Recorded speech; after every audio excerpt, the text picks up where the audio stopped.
Well, for more on the situation in the Gulf, I'm joined now by Dr. Ian Black from the London School of Economics Middle East Centre.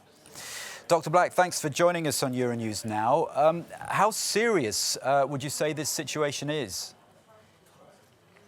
Well, it's potentially very serious indeed. It's, as you just said, it's the second attack or suspected attack in a month in the world's busiest shipping lane in terms of oil, against a background of really escalating tensions between Iran on the eastern side of the Persian Gulf and the United States, and of course the Arab countries, Saudi Arabia, the Emirates, and others on the other side of the Gulf. So there's a lot of tension there, and the attention this is getting, this incident, is precisely a measure of that, the fear that it may escalate into something even more dangerous.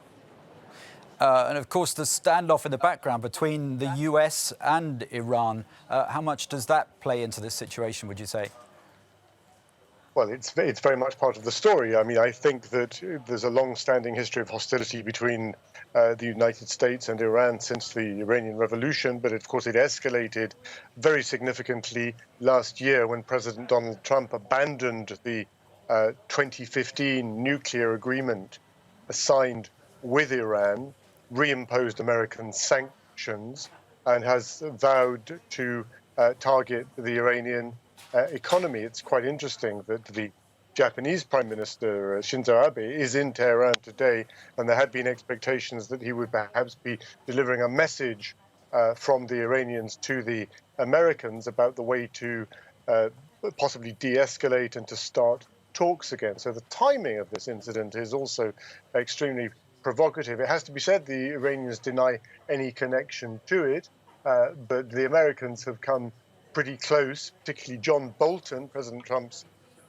quite bellicose national security advisor, in blaming the Iranians for the previous incident. So there's no question about the tensions that we've seen in recent weeks, though both sides, President Trump and the Iranians, have said that they don't want war. But this is nevertheless a worrying incident.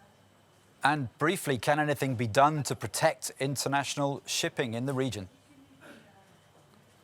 Well, I think that the risk is, first of all, you mentioned the fact that oil prices have already shot up, I think, by 4.5% just since this incident.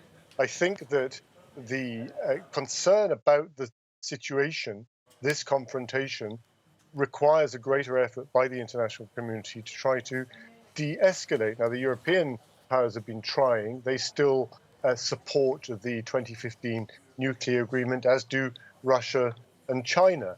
But this is a difficult situation, particularly with the sort of escalatory mood coming out of Washington. But the fact is, the Iranians are, of course, challenging Western interests across the Middle East as well. They've benefited from the war in Syria. I don't think anybody wants this crisis to escalate further, but it is alarming.